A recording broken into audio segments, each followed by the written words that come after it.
Welcome to Flat Earth Debate. I'm your host, Nathan Oakley, and if you are new to this channel or you have not done so already, be sure to subscribe and hit the bell notification icon to keep up to date with the Flat Earth Debate. If you would like to support this channel, there is a super chat that runs alongside each of these shows while they're live, and a link in the info box once the video has rendered. If you would like to join the discussion, simply mute the page you are currently watching, then click the link in the info box below this video to join the panel and express your views on the shape of the Earth. There are a couple of rules in the Hangout. Number one, please don't swear. If you do, you'll be ejected, and if you are, please don't try to rejoin the stream using sock accounts. You'll be warmly welcome back on the next stream. In a moment, I'm going to transition across to the Hangout as we do have Anthony Riley waiting to say a quick hello, but in the meantime, please share the show. Sharing the show increases the chances of a more diverse panel, so please share. And one last time, if you are new to the channel or you have not done so already, be sure to subscribe and hit the bell notification icon to keep up to date with the Flat Earth Debate. So with that, I'll say my first introduction. So how are you doing, Anthony? Good to have you here. Good morning. All is well. Slept good. Happy. Restored, recharged, ready to go, and have a good moan. Cool. Did you see any of Chris's interview yesterday on Flat Earth and Other Hot Potatoes? No, do you know, I went to bed right after we hung up on Skype. I went to bed, forgot all about Chris. Went to bed, slept right the way through, didn't get interrupted whatsoever. Woke up this morning, realised that Chris went on right after we spoke.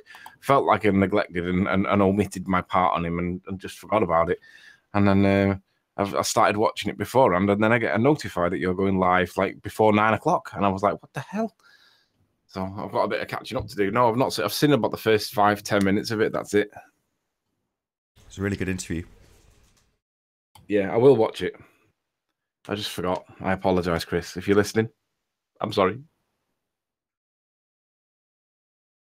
Then after that, I watched a bit of Validation Boy, because he's now back to live streaming. No, have I? What did you say? Have I watched any? No, I watched it after Chris's interview. Then immediately afterwards, there was another live show, and I like Validation Boy, so I watched his show, so he could just to watch him take the piss out of SpaceX, which was really good fun.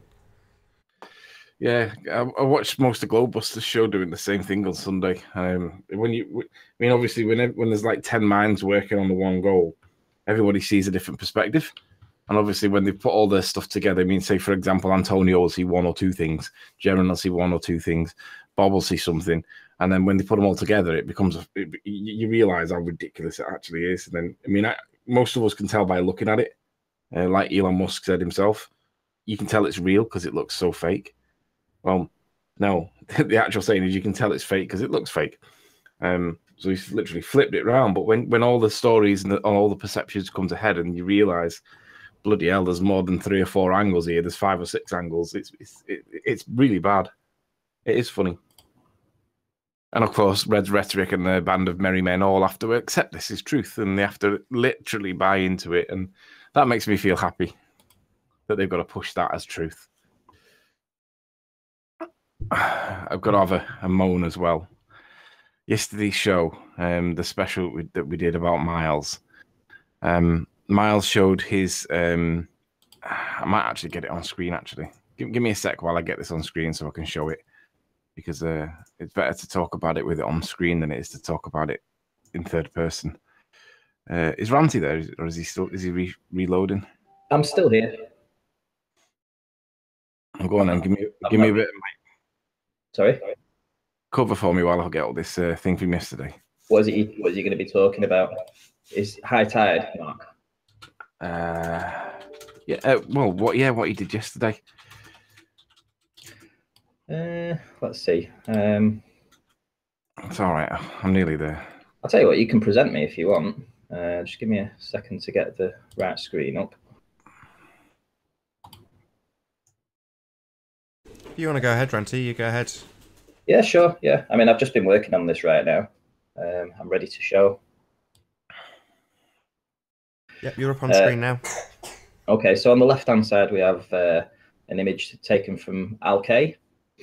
And quite clearly, you can see a high tide watermark here. Now, this was done before the high tide that they took the image of tea time. So I'm imagining this is sometime in the morning. You can tell that by the angle of the shadows, etc. So there's the high tide mark from the previous high tide. Now we know that the high tide on this particular day, when they did it in the tea time, was another, I believe, 30 or 40 centimeters higher than that.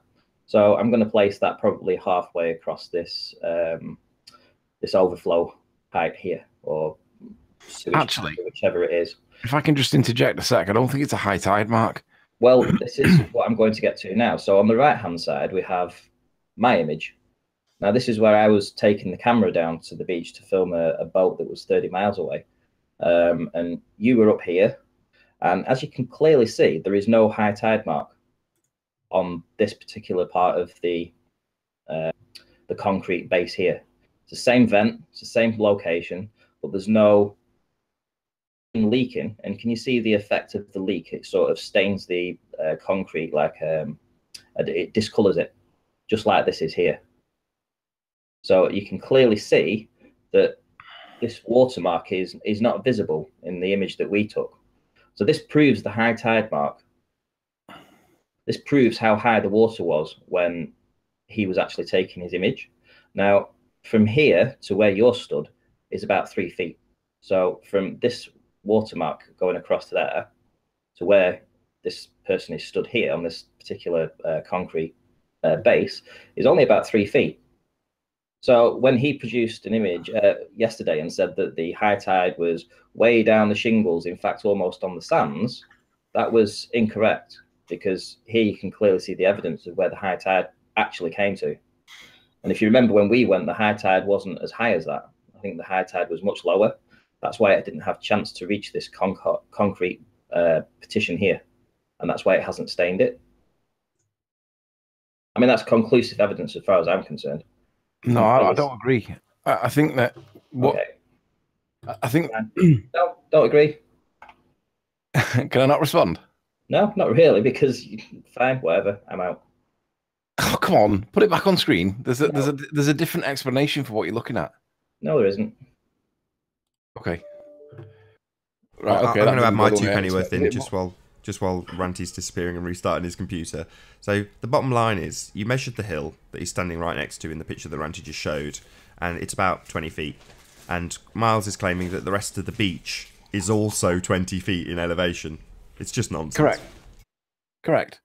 You see my screen now, yeah? Yeah. So, in the hangout where I rage quit and Miles left, and I left, and Miles was left to speak uninterrupted whilst he spewed more nonsense, more lies, and people buy them. Miles showed that this is what Miles claims was the height of the water at the time he done his observation. I disagree with this. However, I'll take it on face value because I can't prove otherwise, because I don't know the date and time that this was taken.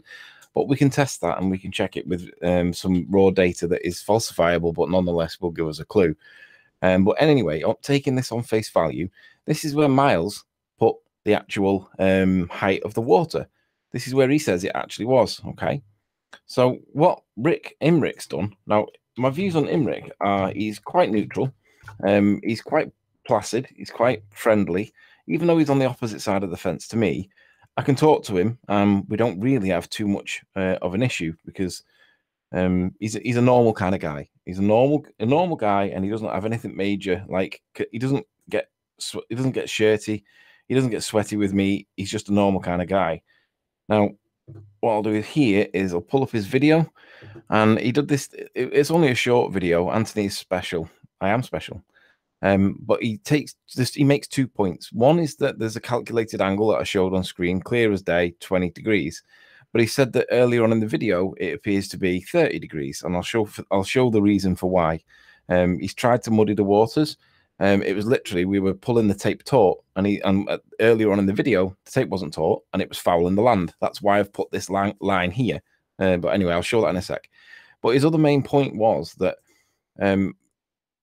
Miles. Now, this is where I've got to wonder what's going on here, because on Miles's actual video, if I can get back to Miles's picture, Miles shows that the water, whether it's right or wrong, but this is where Miles claims the water was at high tide, and it's supposed to be 5 centimeters below high tide. That's where he puts the water. But for some reason, Rick's changed it, and he's instead of used Miles's citation for where the water was, he's used the one that Al took, and that was on a different day at a different time, and obviously the water's in a different location. So rather than go with what Miles claims, Rick's added this himself. Now, I don't know why Rick would do that, because that's literally changing the facts to suit your narrative.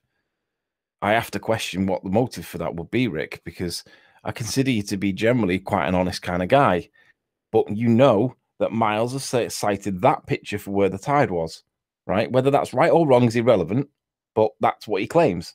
That's his claim, and you've changed it, and you've gone with that one, which is not what he claimed, and by his own admission was on a different day at a different time with different people there. Apparently, Miles wasn't there at this point. He was Imric was there. Not Imric. Al-K was there on his own at this point, as far as I understand it. Might be wrong, but I know this was done on a different day at a different time. But you've substituted that picture for where the water's supposed to be, and you can clearly see between the two pictures there is a significant difference there, because that's not even cleared the pebbles at the top, but that one's down to the sand and beyond, and it's dry sand. I mean, there's no actual water in the picture here. This is the wet sand from where the water has been. It's receded beyond on off the frame, and you've substituted that as your comparison. I can only consider that to be dishonest, Rick, because that's not a mistake. That is an intentional deception, and I cannot see that as anything else other than intentional deception. But what's even more disappointing to see is that in one of his videos, he's put stop Miles hating. He puts, quit calling Miles a liar. You know full well Miles just measured for far more than your 52 on the hill that you took your video from. Right, so let's deal with this. I'm only going to deal with this one point because the rest of it goes in the bin because of this. Quit calling Miles a liar. Absolutely not. I categorically black and white showed that Miles tells lies. You know full well Miles has just measured far more than your 52 feet on the tall hill that you took. I haven't seen, the only thing I've seen Miles do is chuck a tape measure down and bimble his way across, work his way around, and then he claims he's climbed halfway up the hill to get it back. I'm not sure that that's true, but that's his claim. And yeah, it was on the thing, but we didn't get to see how far to the bottom it went. Now, I wanted to see that, and Nathan asked for that because we needed to see it, because I find it quite a tall feat that a bloke in his 50s, probably a little bit overweight, probably unfit, probably a little bit unhealthy. I mean, come on, we all get to that point at some point. He ain't going to be climbing no mountain to get this tape back. We needed to see how far that tape fell, right? But I know full well that Miles has measured far more than your 52 feet on the hill that you took your video from. Rick, you're misrepresenting what the point of that observation, that measurement was being done for. It wasn't to measure the height of the hill. We went to measure the height of the hill to see how much truth there was in the assertion by the ballers that it was 30 meters plus or minus inaccurate. 30 meters, that's 100 feet. And we know there is no variation of 100 feet on it. And there's no evidence to support it. And that's all we were testing. And I'm happy to reassert my position with regard to both the observation heights. Sure, they might not be bang on accurate.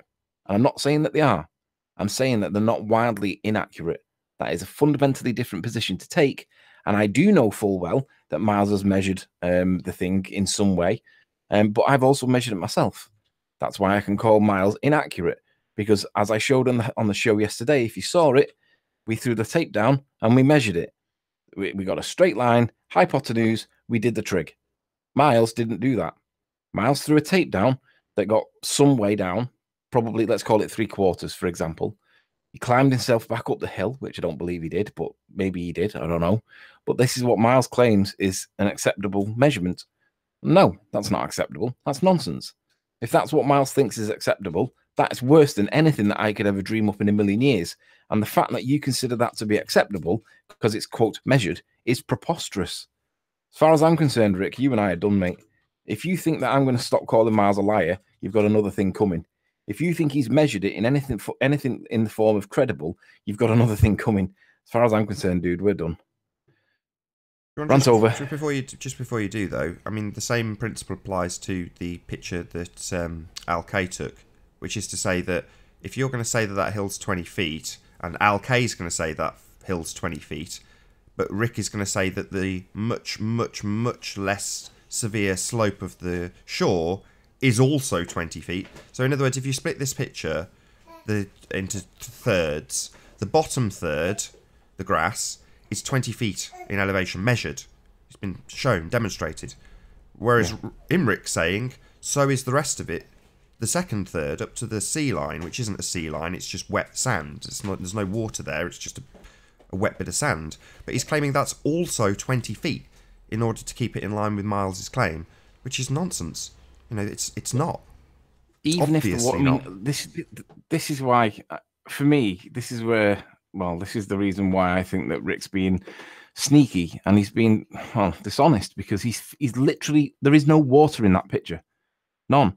He even says the water is past the fence. Well, why are you using this when Miles has used the other point, which is the water's basically on the pebbles? It's nonsense, Rick. I don't know what on earth you're playing, but if it's the case that you're going to accept persuasive lies from Miles ahead of facts from me that you think that I'm lying, but are facts nonetheless, then I'm sorry, but you will believe anything. You will believe that there's a Tesla Roadster in space right now with Elon Musk's name on it. I'll just say it once more, just so it's clear. This, where's my mouse pointing on? Oh, there it is. This part of the hill is 20 feet. Yeah, this height up to the tripod. 20 feet. This part also has to be 20 feet in order for a 40-foot elevation to be true. This little tiny bit here needs to be 40 feet. It needs to be 20 feet, sorry, to make it a total of 40 feet. So this is 20 feet measured, this steep bit, and then this very shallow incline here, that also needs to be 20 feet, even though it's considerably less distance and considerably less steep. But the worst thing is, though, for me, is that Rick substituted that picture for this one, where the water is, quote, past the fence. I have no explanation for why somebody would change the facts, change the evidence. Changing the evidence, right? If this was a prosecution and somebody was using evidence against, like in this case, the evidence to be used against me would be that. If another police officer went into the crime room and substituted that picture and put in that one instead, and I could prove that it was the other picture that we were using, in this case I can, what do you think would happen to that police officer that's changed the evidence to make it look worse? It's called perjury. Perjury and perverting the course of justice. That cop would be in jail. That's how bad what you've just done, Rick, is. Now, I don't know whether you've done this intentionally or accidentally. I hope it's been done accidentally, but I suspect not, because you're actually defending Miles's lies. If you're defending Miles's lies and changing evidence to suit your narrative, we're done, dude. Totally done. You're as disingenuous as Miles and you're a liar. It's that simple. I've stood my ground on everything, and I still stand my ground because there's no evidence to suggest anything otherwise. Yeah, the hill height is higher than what it says on Google Earth. It's not 100 feet wildly inaccurate. The lower elevation is accurate. The 35 feet elevation is accurate. Miles cited this based on 40 feet because of the Ordnance Survey map. The Ordnance Survey map conflicted with Al K at the bottom with his rod. Even Al K said it was only 20 feet. And I agree. Me and Al K have got the same value. So why is Miles, when you look at the water level, which is... I've lost it. There we go. Why is Miles attributing 40 feet to this? Because he can use Ordnance Survey to support it, and therefore it's not dishonest. But he's got Al stood at the bottom of the cliff with a rod that he knows is 16 feet. That's not honest. He's using Ordnance Survey because it suits his position. He's claiming that it's not dishonest, but he knows that Al K's measured it at 16 feet and he's claimed it's 20 odd. There's no way that these two worked independently to each other. I accept that they went on different days, but I don't accept that. I wonder why. I wonder, did Al K say to Miles at any point, hey, there's no way that's 40 feet? Well, he said it on the video that he made. He said it's 20 feet, so that's what happened on the video. I mean, the thing that kind of frustrates me is, at the beginning of this debate about the Isle of Man, you made your position very clear, which is that you went and looked at Google Earth and got the values from it. Simple. You didn't measure it, then realise that Google was in your favour, then claim that your height was a particular number. But that's what Miles has done. He's gone and measured it, then he's gone and looked for the most favourable piece of information he can find to back up his assertion and presented that after measuring it. So all the things that they're accusing Anthony of are literally the things that they are doing Yeah. But at the same time, they're accusing Anthony of doing them. Yet someone like Imric, rather than appreciating that literally this guy has gone to the position, measured it, knows exactly how high it is, and then has gone to a map to get a better elevation out of it, rather than appreciating the guy's lying through his back teeth, he's decided to double down on his lie for him. It's like, what? Yeah, he's doubled down on the lie, right? But what's worse, though, is for me, I want to know whether Al K must have known that Miles was going to use this 40 feet and cite the Ordnance Survey map, because he's already measured it and he's already said it's 20 feet. Al knows that this is not right. 40 feet is not right. Al knows this because he's told us in his video that it's 20 feet. So I'm going to ask, when I see Al K or Miles, I'm going to ask, well, forget Miles, I'm going to ask Al K to explain, did he call Miles out for something that he knew was inaccurate? Or was it just like, what's the word I'm looking for? Was it a calculated and accepted move because it was supported and justified on the grounds that Ordnance Survey was credible? It was credible because of the Ordnance Survey, so you turn a blind eye. Now, by definition, that is cherry picking. You know, a measured height is better than anything that's put with lines and maps and stuff, because we all know that the maps are not always accurate, but they're not accurate. But to use a flat Earth map in favor of a spherical Earth map, which gives the value, I mean, let's just remind people here what the actual value on Google Earth actually is, because this gives you at the end of the day, this gives you your answer. So pull this up to here. So Miles was stood down here somewhere. So that camera on that stand is here. And it says 30 feet of elevation, but that's to the mean sea level, right? The mean sea level arguably is probably this bit. Might be a bit higher, might be a bit lower, but it gives it at 29 feet. Well, we measured that point above the promenade at 19 feet. So if you take 10 feet off it for the tide, you're there or thereabouts. It's not that inaccurate. It's actually pretty accurate. I'm not saying it's exact or precise, but it's not wildly inaccurate. So Google puts this at 29 feet. But the hill that he's on, we measured it to 19. So the rest of it is adjustment for the mean sea level. I'm all right with that. I don't think that's wildly inaccurate. I think that's, well, I would say that it's as accurate as it can be, given that we don't know where the mark is on the sand for the mean sea level. But that's why I've reasserted my position, because this is supported by the real world measurements. It isn't supported by Ordnance Survey in this instance. Miles knows that, but Miles has put it in anyway. But my worry, my disappointment was that Rick, for some reason, has decided to reject this citation from Miles as where the water was on his claim for this one where there's no water in the picture whatsoever. Why would you do that, Rick? Are you buying the lie? Are you now pushing the lie? Or is this just an innocent mistake? We all make mistakes. Possibly it is innocent, but I have to question, why would you substitute this photo when you know that Miles has claimed the other one, wherever the other one's gone? Now, I'm not saying that this is even accurate. I think this is wildly inaccurate. That's not supporting where the tide was on the day. But that's for Miles to sort out. It's not for me to argue. Miles has made this claim, and I'm sure he can prove it with date and timestamps. Great. But that's not consistent with the evidence for where the tide was at the day. But that's moot, and it's close. There's a discussion there. It's going to come to within a feet or two of what that actually says.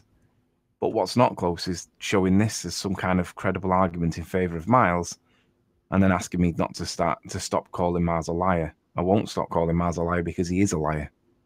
Okay, well, ask yourself this question, Anthony. Why has he provided a picture of the high tide when he's not showed a direct picture of the high tide, i.e. looking down the steps? Well, he didn't do it in his camera. He didn't.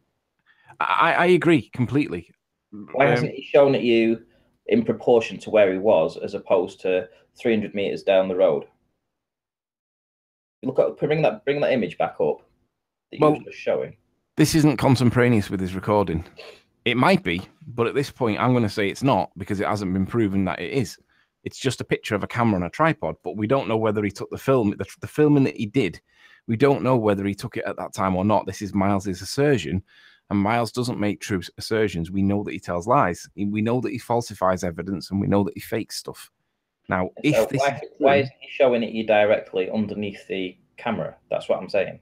He should have took it as part of his footage. Yeah, he should have just angled the camera down 3 inches, and then you'd have seen the shore and seen the high tide mark in the film. That would have been really simple. Just tip your camera down, and there you go. There's the evidence. You don't need to produce it on a different camera when it's literally just a flick of the wrist. It just makes no sense. But unless you're trying to deceive people. But the bottom line is, it doesn't make. We're flogging a dead horse in terms of whether or not this high tide mark is correct or not, because the bottom line is there is nowhere near enough to get 20 feet out of that shore. From, you know, the point that you measure to that shore is definitely not 20 feet. Absolutely no chance. I know, but what my point was is that Rick substituted that picture for this picture where there's no water in it whatsoever and passed it off as credible. And I don't know why he's done it, but my point was that Rick's changed evidence to suit their argument. And I hope to God, Rick, you've done it accidentally, because if that was a cop changing evidence for a prosecution, you'd be in jail, mate. It's that simple. That's not what the claim was. You know that. I know that you know that. I'm just gobsmacked that you would do it, Rick, and then ask me to stop calling Miles a liar.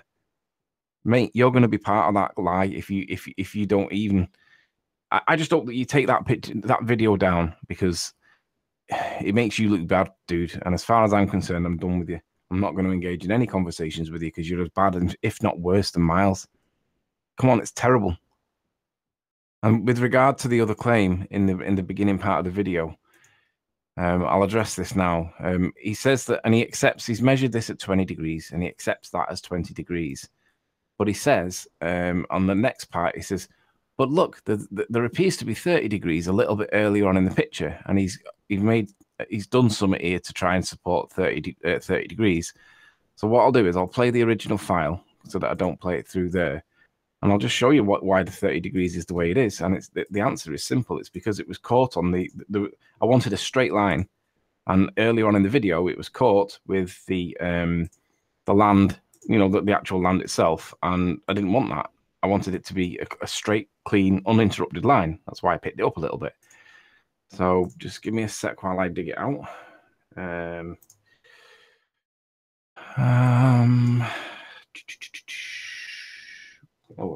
I've not got my card in. Let me plug my card in. If you want to present me for a second, Nathan. Just give me 1 sec. I'm here now with it. That one. So you can see what I'm doing. Oh, you may as well do it because it's just dropped off. Go on. Let me know when I'm sharing, Nath.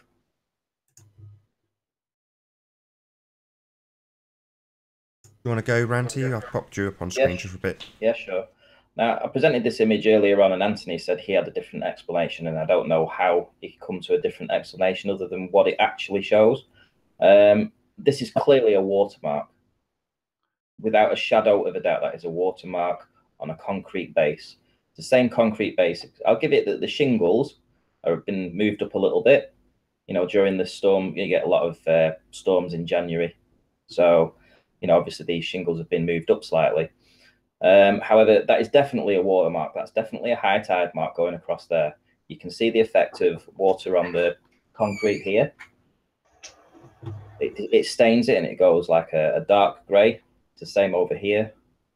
That is definitely a high tide mark without a shadow of a doubt. And if we've measured that to 19 feet, 20 feet, which is what Anthony says, there's only a 3 feet drop down to here and a tripod height of 4 feet. So what's that? 4, 7, 27 feet. I think you're being generous there. You measured it with a pole at the top, which would represent a tripod. I mean, yes, Anthony said add another foot on, because to get the straight edge is about a foot off the ground, which, yeah, fair enough, add another foot onto the height. But then you end up with 20 feet plus 3 feet, so 23 feet. Okay, well, realistically. if you moderate between me and Anthony, I say that the high tide mark on this day didn't come up this far. It didn't come up that far at all. It came up to about these shingles here. Would you agree that that hasn't been stained by the water, but this has? That's the high tide mark. Oh, I couldn't figure it out for a second. They're exactly the same image, aren't they? It's just one slanted. I thought it was a different part of the... It is exactly the same thing, isn't it? Exactly the same position, yeah. Yeah. This is... Sorry, it's hard to figure it out. So, yeah, you've got the same pipe poking out. It is the same thing. One's wet, one isn't. Yeah, one's wet, one's not. This one, the tide didn't come up to this, so it didn't stay in it. This on the high tide day, highest tide of the week, you know, came right up. You can see where it's still wet on the concrete base here. Absolutely, that's high tide. That's where it was. Or that's where it's going to be in the evening.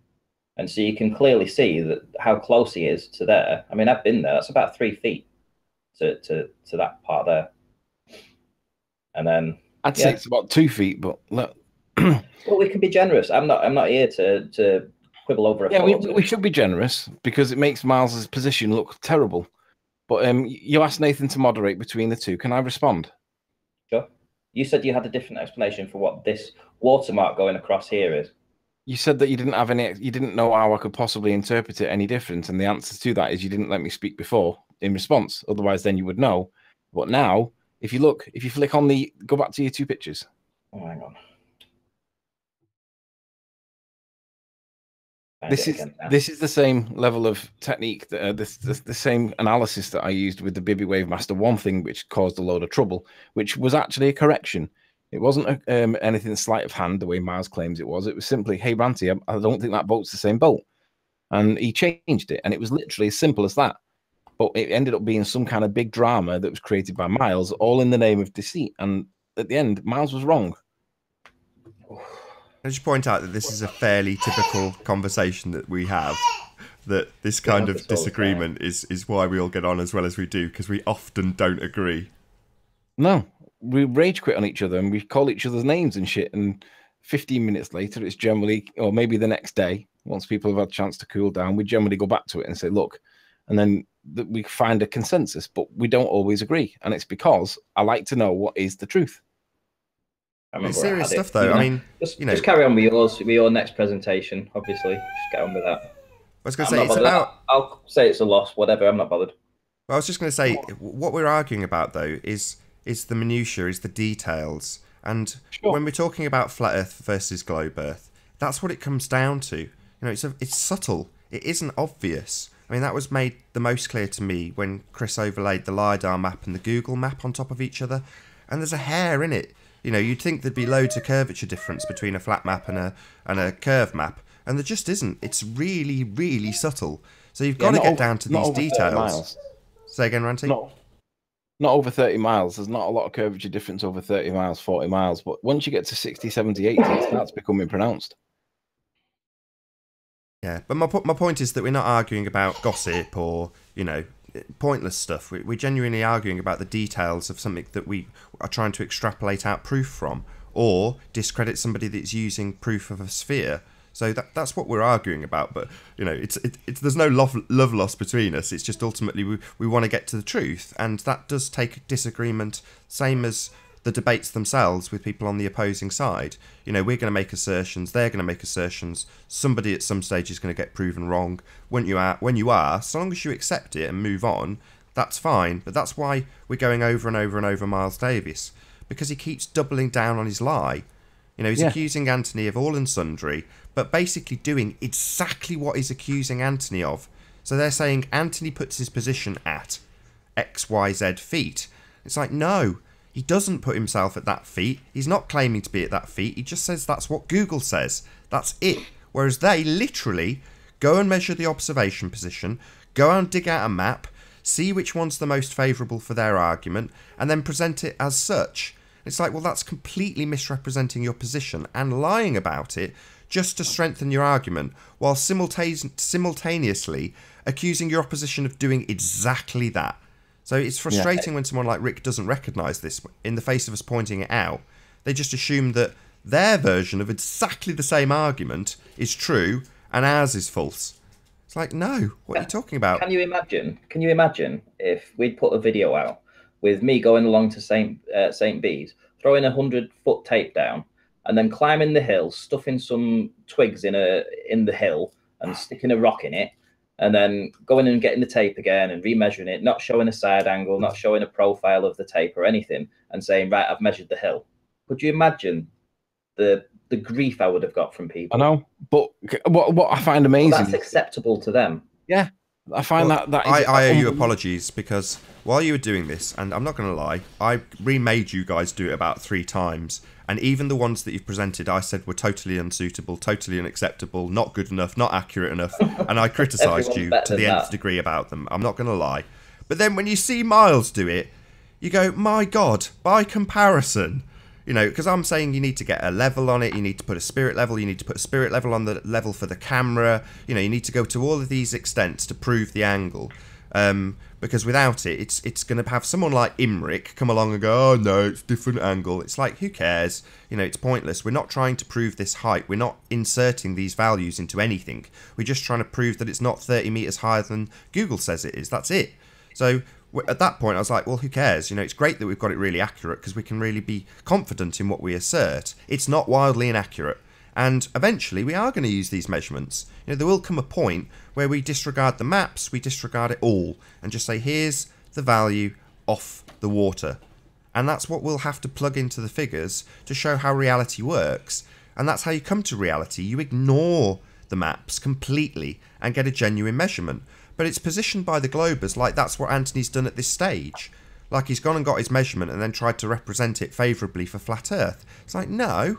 No. All we've done is test your model, which subsequently you've all disavowed. You've all disregarded Google now and said it's rubbish, basically. So you go, fine, job's a good one as far as I'm concerned. When we cut ties with Google, we'll probably take a load of sound bites of all the guys from the Globe side telling us how rubbish it is. You know, we won't have to say a word.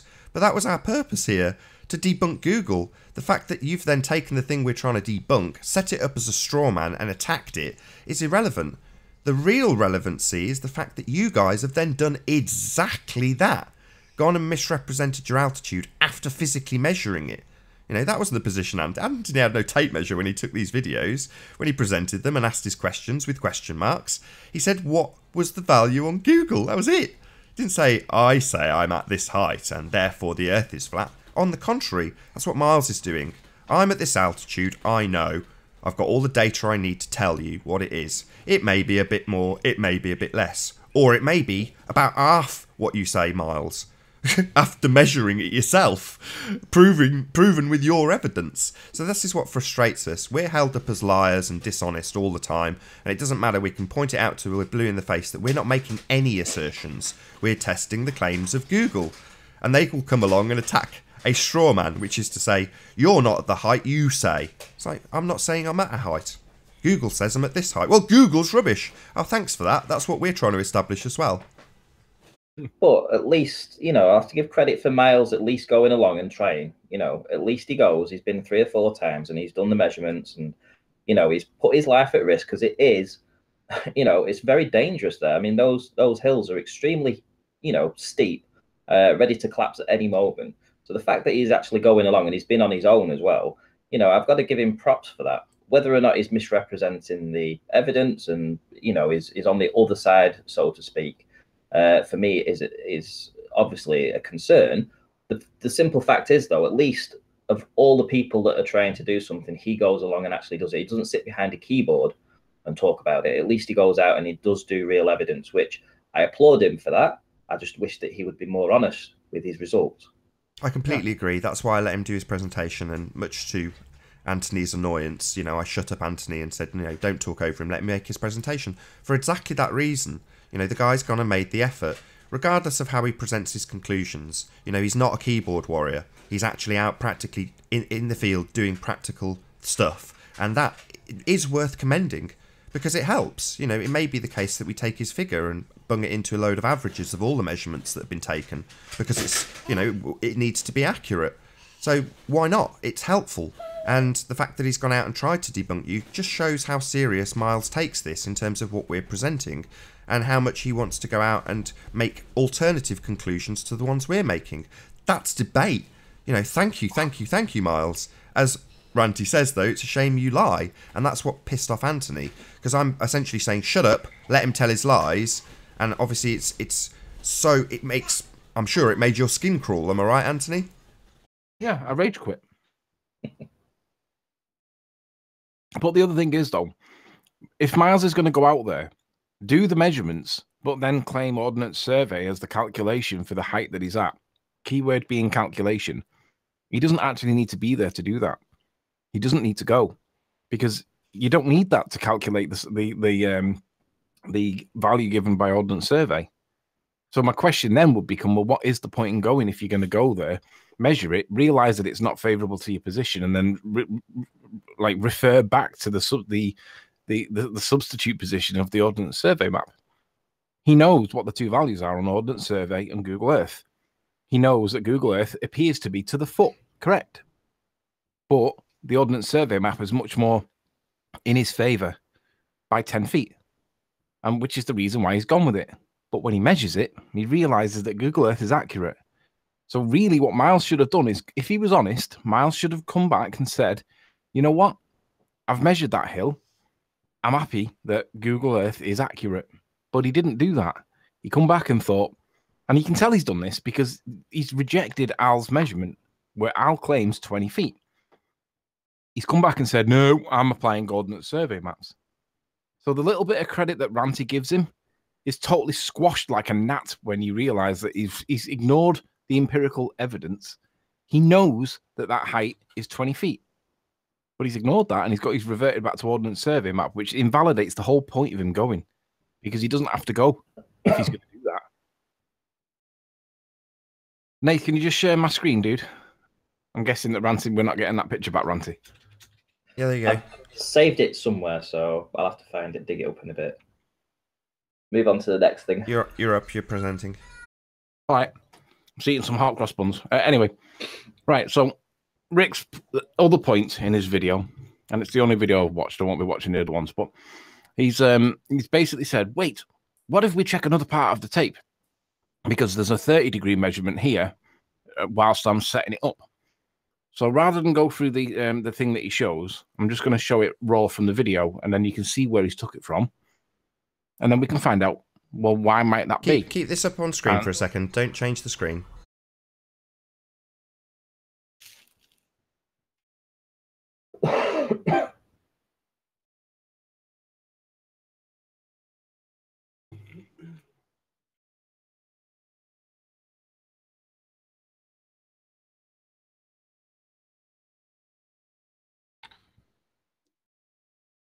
Now, to be honest, it looks to me as though he's put a triangle in at 30 degrees, but the tape's still showing 20. It looks like he's falsified and fabricated my own evidence, to me.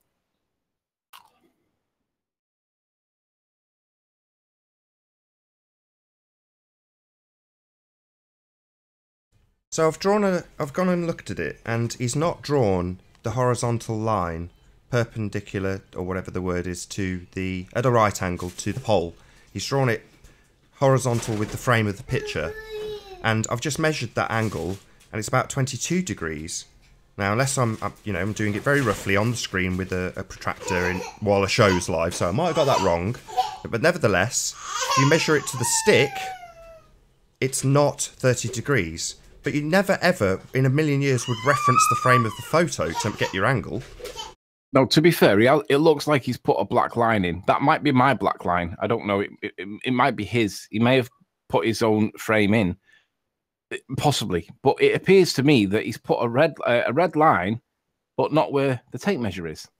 It looks like he's made that up himself. I'm not quite sure what I'm looking at there, but let me explain it anyway. It's whatever he's doing here is irrelevant. Let's go. Let me go back to my video, and I'll play it again. So play it raw. So. Here's Ranty at the top with the tripod. There's the stick. There's the tape on it. You can see that the tape at this point is flaccid. It's not taut. So as we get to the bottom, you can see that I'm setting myself up.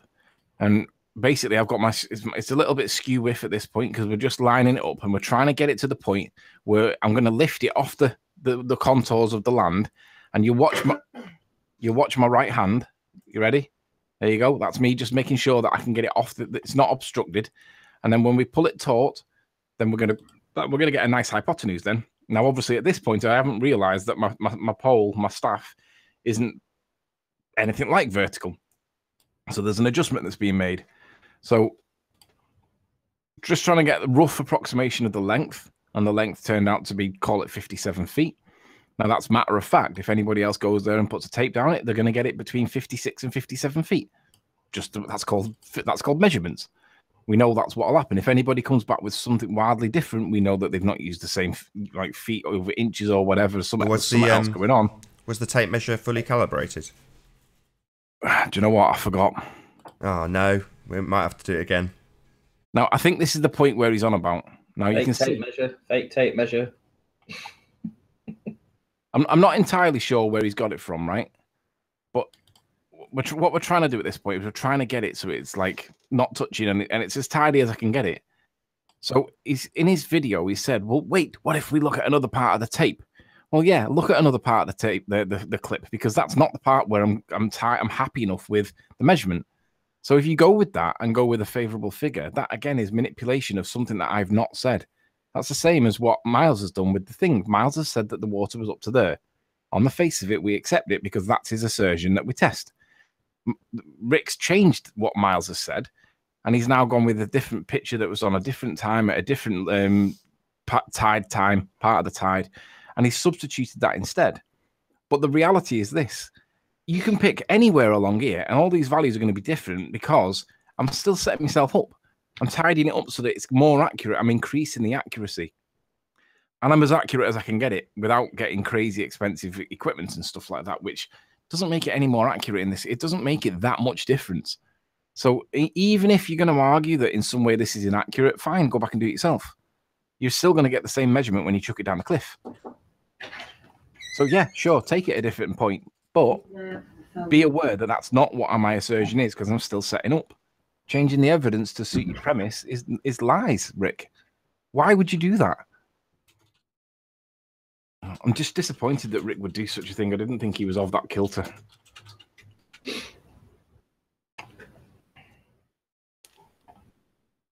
And the rig says that Sleeping Warrior didn't use a bubble level, so your angle could be 5 degrees off. Well, if you were keeping up to date... Yeah, I agree.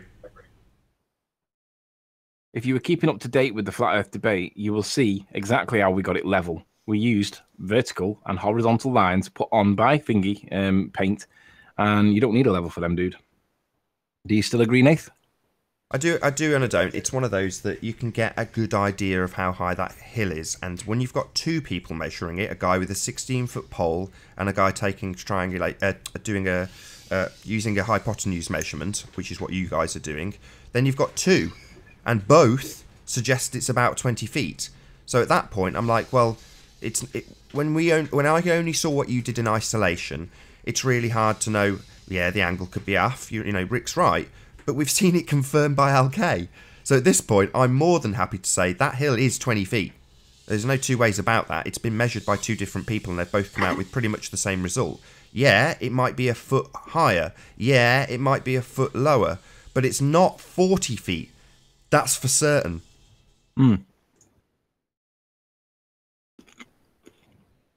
Is the link public yet? Just checked, and yes, it is. I checked a moment ago, and it wasn't, and I've just put it in. It vanished when we started the show, and I just didn't notice. So I hope, if Rick's not watching, because he's probably in bed, which is fair enough, I hope that people out there go and tell Rick that we spent ages dissecting properly his claims and pointing out that he's falsified the evidence. He's literally changed the evidence that Miles gave and substituted it with completely different evidence. That, my friend, would put you in jail. At least Miles is only lying. At least on the stand, he would be arguing that he was being honest. And that is a stronger position than what Rick's in. Rick's not arguing that he's honest. Rick's totally changed the evidence to suit his premise. That'd be jail time, Rick.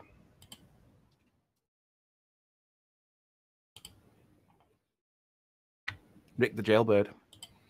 Might take the opportunity to do a quick link.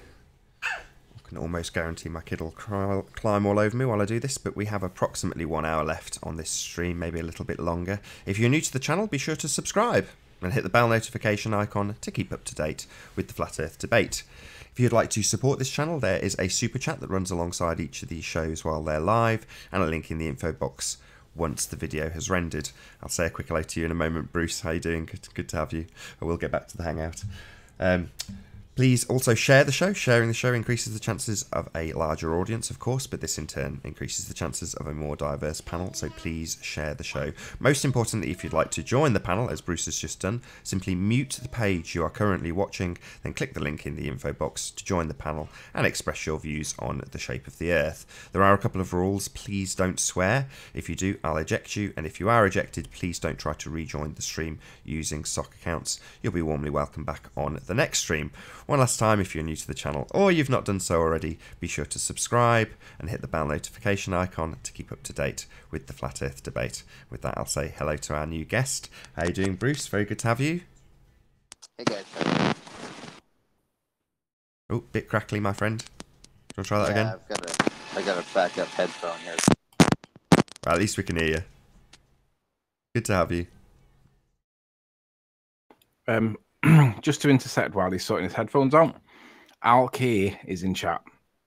Al K has been invited to join me on the channel right now, on the panel, because we'd like to ask questions.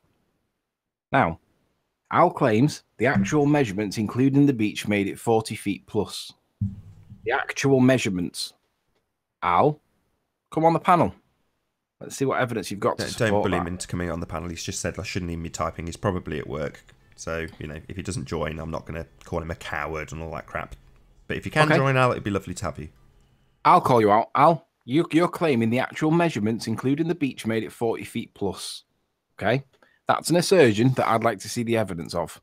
Because we've just had a massive discussion about how it couldn't possibly be that.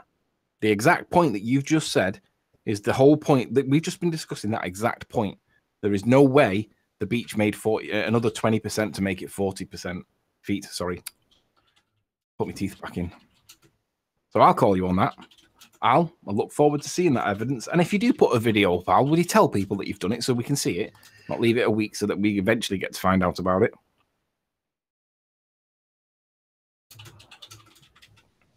Then watch the video instead of misrepresenting me with a still. No, I want to see the evidence. I don't want to see this really long-winded thing. It's just either the photograph or the short video clip so I can form my own opinion and conclusion and based on what you've present. I don't want to see the long-winded version of it. I just want to see what the evidence is, not the interpretation. So if you've got that evidence, can we see it, please?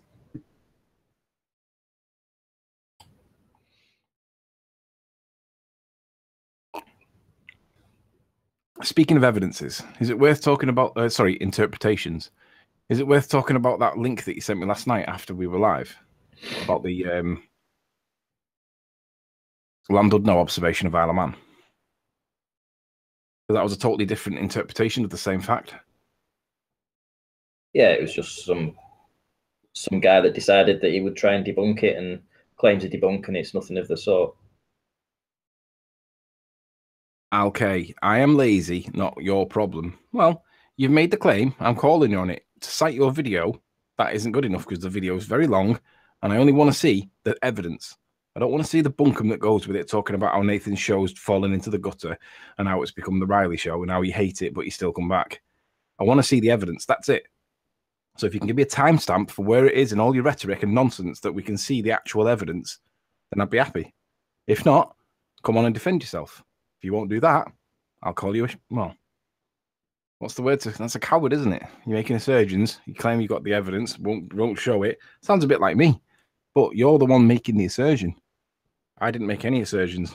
All we tested was whether the variation on 30 meters plus or minus was credible or not. And guess what? No evidence. Have you watched that SpaceX yet? The actual launch or the car. Hang on, but before we jump into SpaceX, because you know where that's going to take us. Since we have you, Nat, I'm sorry to interrupt you. I don't mean to interrupt you. No, I do, but just to stay on topic, because I just have one question. Since we have unanimous agreement on both sides of the debate that Google Earth is wrong and is a flawed model, has anyone just tried to explain why it is a flawed model, name a flawed model, Well, yeah, basically they've got a flat map and they've tried to wrap it around the ball. Essentially, and it just doesn't work. That's it. Yeah, it just doesn't work. And so you can find pockets of places where it just doesn't match up with reality all over the place. Yeah, I mean, anything that you look at distance is going to be wildly off what you expect to when you get near it. It doesn't match reality. In close, it matches. Well, it's supposed to, isn't it? Because it's supposed to deceive, but hasn't had time to fan out, so to speak, as it goes around the ball. So obviously, the further you go, you're talking 100 miles, 150 miles away, that's when you start to see discrepancies. You can check it yourself if you go onto Google Earth and just scroll out to 30,000 feet, flick up to the horizon, and you can see curvature. That curvature doesn't exist in real world because we all fly planes, or we're all passengers on planes, and when you look out the window, there ain't no curve. It's flat as a pancake. So Google Earth doesn't show real world the way real world actually is. So I don't know why it's like that. Well, I do know why. I just don't know how they've managed to make it look round when it's flat. That is quite useful, though, because when I say to somebody, we'd see curvature from the ground, that's something that Chris demonstrated in the QED demonstration. But moreover, because the curvature starts from the ground level, you would see it become more pronounced as you raise. And proportionately, you can see that on Google Earth. You can see exactly that. As you raise in altitude, the horizon becomes more and more and more curved. And what we have from the globe side is an argument that says when you get to a certain high, the horizon dips, not curves, it dips a couple of degrees. Now, that's not the same as what's represented on Google. You literally see the curve of the Earth, which would absolutely be necessary if eventually it turns into a sphere if you get high enough. That's the point. It's got to get more and more and more and more curved until it becomes a ball, like you see in the representation that SpaceX has done. Well, it has to have gradients. It has to have in-between stages of getting more and more curved. And those in-between stages would necessitate curvature, a curved horizon, being visible from 30,000 feet. It just simply isn't the case because the Earth's flat. You never see the horizon bending. And the only argument they can do to combat that is say, oh, well, you see a bit of a dip in the horizon. It's like, well, yeah, that's by virtue of perspective. Nothing to do with the Earth curving. But they will claim that proves that there is bend to the horizon as you raise in altitude. It's total nonsense. There isn't. There is no bend in the horizon at any altitude ever. It is on Google Earth, though, which is supposed to be representing your model, even though they say it's a load of old nonsense and not useful and just there for entertainment purposes, according to Tim Osman. And do these misrepresentations of reality say anything necessarily about satellites? Well, in a way, yeah. The STS-99 mission apparently was what was used to create Google Earth in huge chunks. So it just goes to show what a waste of money that mission was. Right, exactly.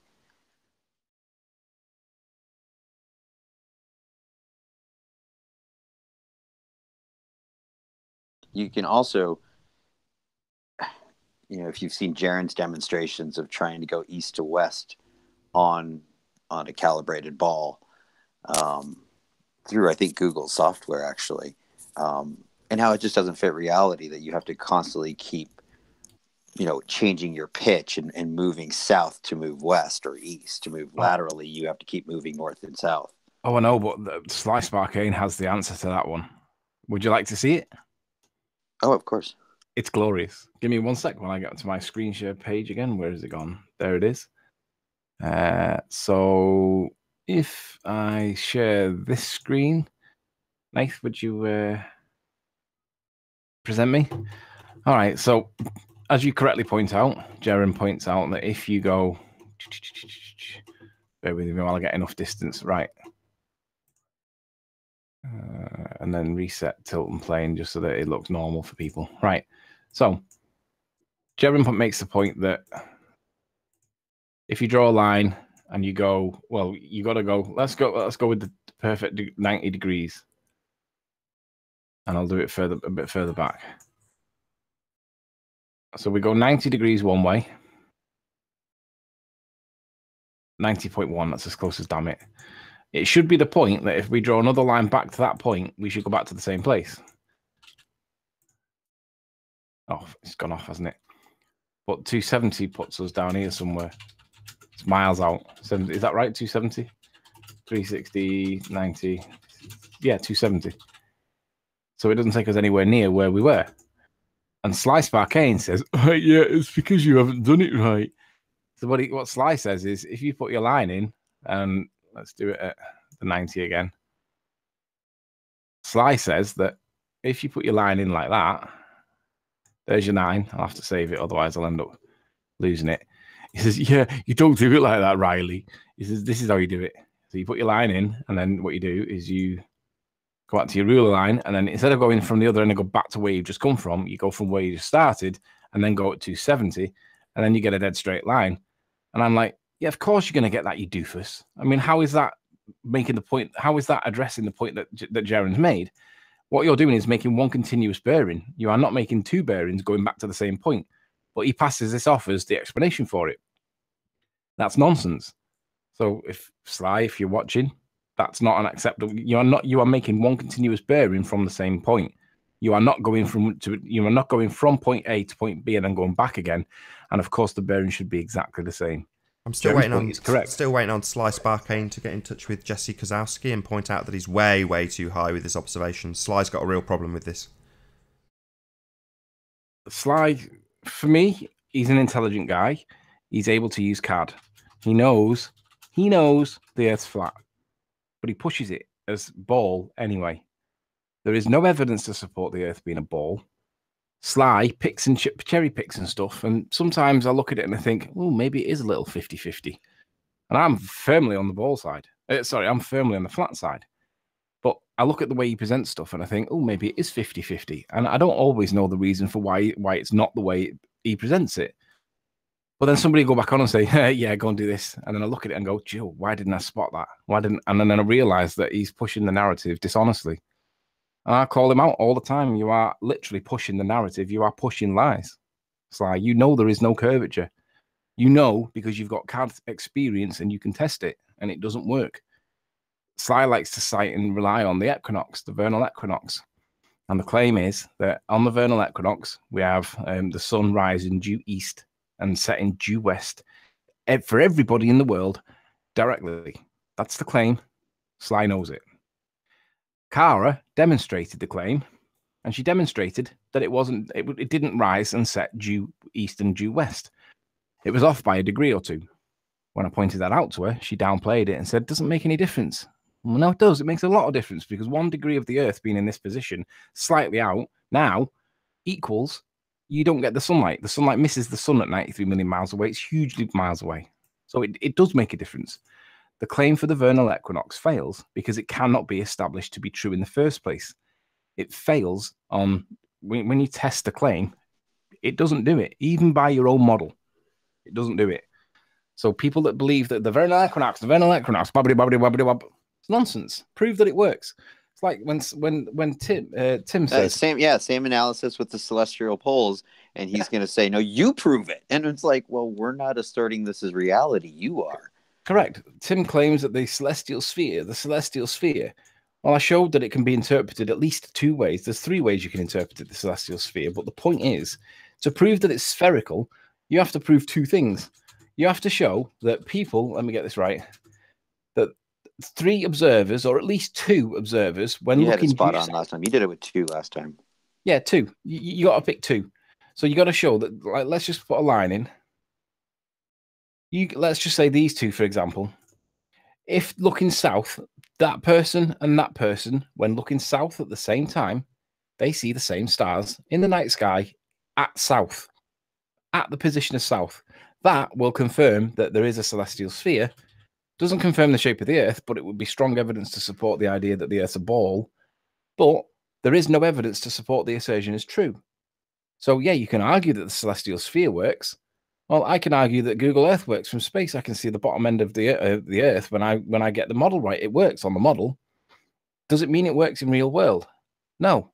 What you need to do is show that 2 observers, when looking south at the same time, see the same stars in the position of south at the same time. That evidence doesn't exist. It isn't for us to get that evidence as flat earthers. It's for the ball earthers to produce that evidence and say, hey, retard, look, And then if somebody did that, I would be the first one to jump, because that's what I would need to say it must be a sphere, but it appears to be flat. But the position right now is it appears to be spherical because of all the nonsense we've been taught, but it certainly seems to be flat all the time. And when it doesn't appear to be... Go on. No, you can finish. It certainly appears to be flat. And there are times when there are, you know, bit of sleight of hand. It appears that there may be a little bit of curve there. And I've been for a long time saying that we could be on summit the size of Jupiter. But there is a preponderance of evidence that it's not a ball. There is. People are catching it up all the time. One of the best content creators out there right now is a guy called Taboo Conspiracy. If you've not come across Taboo yet, you should go and look at his channel, because Taboo Conspiracy is testing now. I'm just getting him up. Testing now the other elements to the what's it called? The Metabunk nonsense website. And what he's doing is, instead of going for the curvature, he's testing the horizon claim and the dip to the horizon. And the claim is on the horizon that you can only see 2, 3, 4 miles away when you're at certain points. So, like in this case, the distance to the horizon is 12.6 miles, and he tests out the he shows what the Metabunk curves say, and then obviously he goes and finds something that's 15 miles away, and you can see it. So the horizon value isn't right. And if you've not seen Taboo Conspiracy's channel, go and subscribe to it. He's doing some really, really cool work. I think you hit on a good point, though, where so much of the indoctrination is just what you're taught versus going out and doing field study. And so many, ballers that I talk to don't have a telescope, for example, and have never looked at a star themselves. And when that gentleman jumped in the middle of that conversation and claimed that Orion isn't seen during the summer, well, that's just flawed. He's not looking at the sky. You can see Orion. Maybe it's 5 a.m., but you can see it all year long. The only constellations that you really can't see from different extremes are the most extreme constellations. But things like Orion, you can see all year long.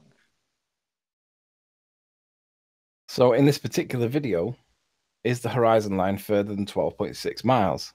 If you want to know how he's got that claim, it's Metabunk, but go and look at his videos. You can see the third platform at 26 miles. It's more than double what the Metaflunk website gives it. So this guy's doing good work. Go and have a look. It's more evidence and of course it's going to be refraction. I can just imagine Rumpus doing a 40-minute demonstration on refraction and how it all bends down, not mentioning that the light bends up.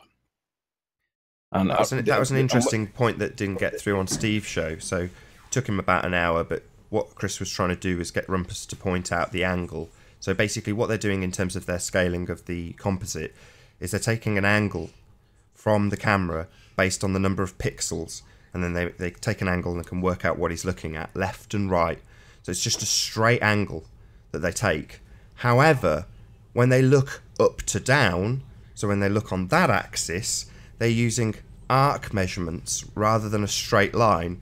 So it would seem that while their explanations for all this, million layers of glass in our atmosphere causing infinite numbers of Snell's law effect to take place, that only occurs when you look up and down. Apparently, when you look side to side, that doesn't need to be factored in the slightest. You can just take a simple angle measurement, but you've got to do an arc calculation when you're looking up and down because the Earth's a sphere. But my point is that it seems that this refraction only takes place on the vertical axis. Doesn't take place on the horizontal. You don't need to factor it in. You don't need to calculate. You can just take a simple angle measurement. But when you're doing it for the bit that should correspond with the sphere of the Earth, you've got to make an arc calculation. Love it.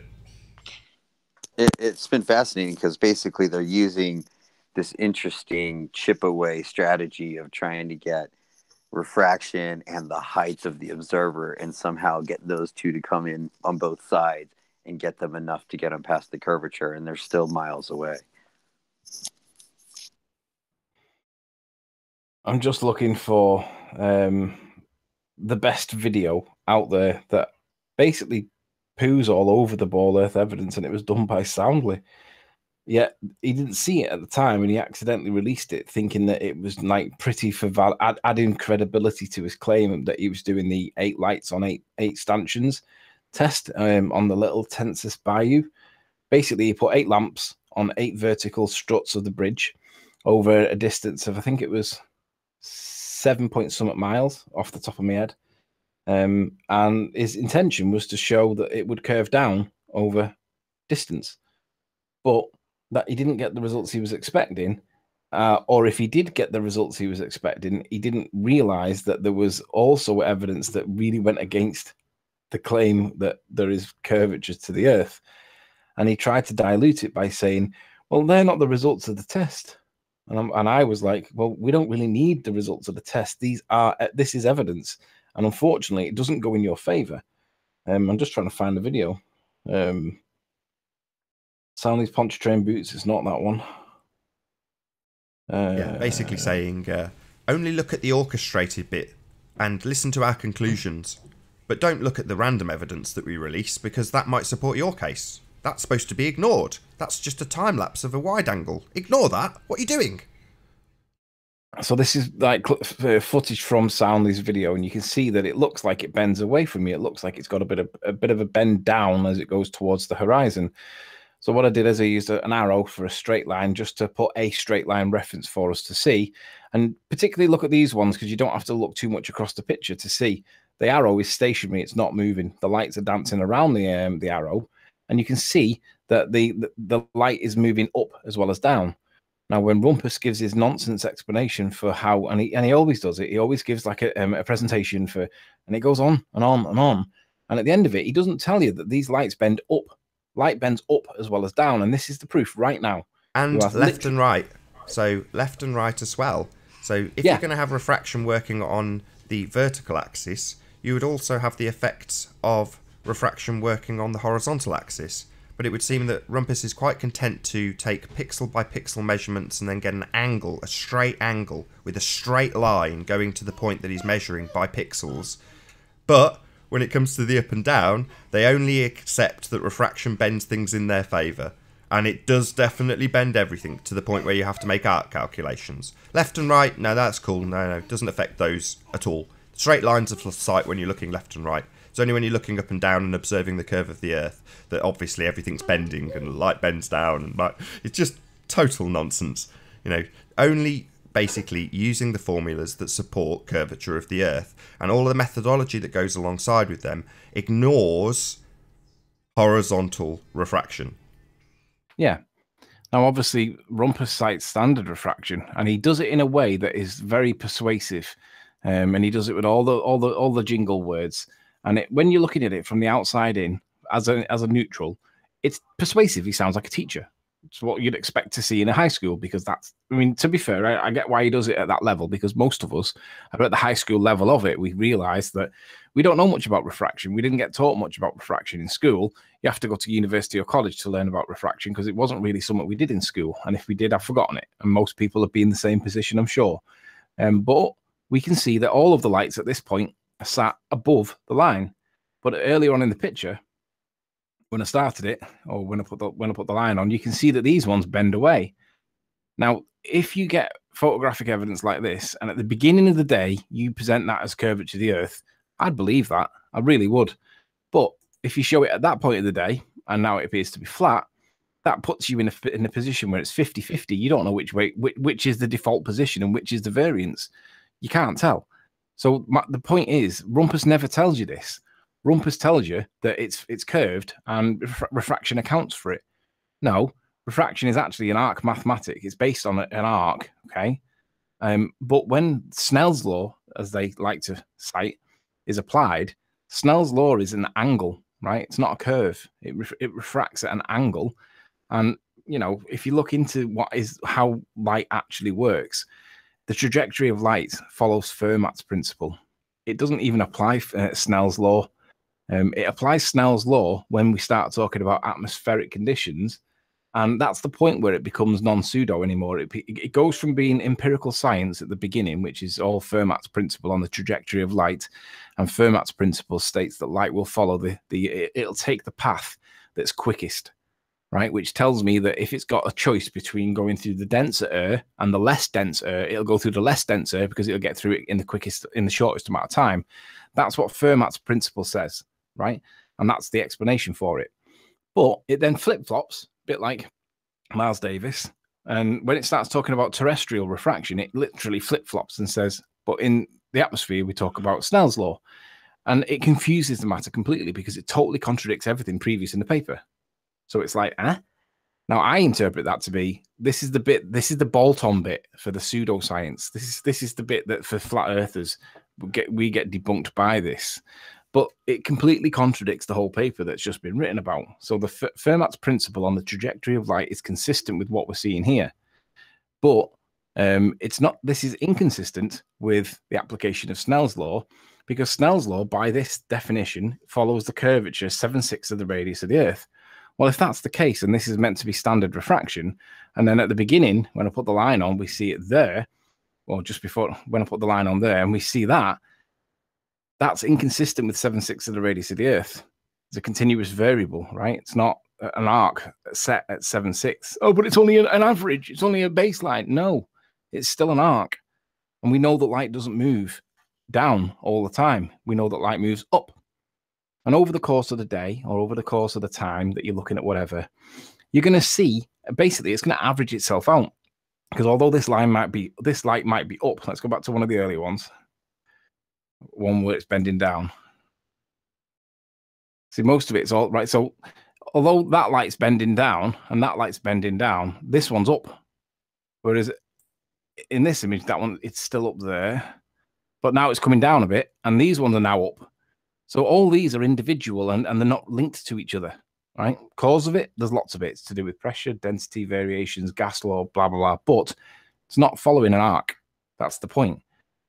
Rumpus doesn't tell you that. Rumpus just says that light always curves down. He had 20 minutes of uninterrupted mic time in one of the hangouts. And I went and made myself a cup of coffee. And I came back, Rumpus was still on his way, chunnering along. And all through that, he never once mentioned that light can bend up. And I came back, not listening to what he'd said, heard what he was talking about, and I just knew that he hadn't mentioned up. And I just said right at the very end, Rumpus, why didn't you tell anybody that light bends up? And he could have done, and I missed it because I was making a brew. But Nathan said to me afterwards, do you know what? When I was listening to him, I was so engrossed in what he was saying because I had to listen. And it sounded dead persuasive. I don't think I used the word engrossed. Eh? I don't think I used the word engrossed. I think you said hypnotic. Well, yeah, by the token that he's like, well, I'm not going to be, no, I don't want to be rude. I'm not going to even say anything. I'm going to shut up. But the point was, when you're listening to him chunnering on, he makes it dead persuasive and he makes it dead sound matter of fact. But the facts he's telling you are not right. Refraction bends light up as well as bending light down. 50% of the time it bends up. Maybe I can phrase that as a question. So maybe I'm misunderstanding something. So if Rumpus is listening, I'd like an answer to this question. Why is it that when you're calculating things on the horizontal plane, you can take a simple angle, yet you have to do an arc calculation when you measure things on the vertical plane? Why is that? Good question. But you do realise now he's going to do a 15-minute presentation just for you and hypnotise you with nonsense. If a 10-second question causes him an hour's work, do you think that really concerns me in any way? Are you admitting that you're trolling him? I'm not trolling him. I'm asking an absolutely genuine question, absolutely unequivocally not trolling. So I'm going to, just because you've said that, I'm going to put the camera on me and repeat it. So if you're watching this, The Rumpus, I'd like an answer to the following question. Why is it that when you are calculating per pixel and taking an angle, why is it that that can be done with a simple angle, and yet when you're measuring on the vertical plane, you need to do an arc calculation? I'd like to know the answer to that. I'm absolutely, definitely not trolling. I know what his answer will be. Well, don't preempt his answer. Okay. Anyway, where were we? What were we talking? How did I get onto this tangent? Light bends up, Fermat's principle, Snell's law. Yeah, we were talking about the degrees on Google Earth, weren't we? Oh, this is how I got to it. Sorry. Yeah. Taboo Conspiracy. Woo! Subscribe to Taboo Conspiracy. Taboo conspiracy. Basically, he's testing the other parts, the other elements to the Metaflunk website. And basically, on the Metaflunk, in this example, it says that it's 12.6 miles away for the horizon. And he's looking at a platform that's 26 miles away. So that in itself is telling you that either Metaflunk is not accurate in terms of its calculations because we don't live on a ball, or it tells you that we don't live on a ball. Maybe it's both. Maybe we don't live on a ball and Metaflunk's calculations don't work because we don't live on a ball. Perhaps it's both. My position is it's both. However, you can make your own mind up. If you think that we live on a ball, go and watch some of his videos, more recent ones, because he's testing that curvature thing, but not the curvature. He's testing the horizon distance. Because anything else beyond the horizon ain't going to get seen. So, anyway, Nick has got no L. Remember that as well. Until Nick gets an L back, I can't really have a conversation with him because he changed it because some flat earther bullied him into changing it because he said it was the L stood for Lucifer. Nick, put your L back on at least. Then I'll be able to stop picking on you for changing it. So we can't forget that we were going to talk about Starman. Oh, sorry, Starman. Yeah. Ranty asked me had I watched it. I've not seen the takeoff. I'm assuming that Ranty means the takeoff procedure, or do you mean the bit where it's floating around in space?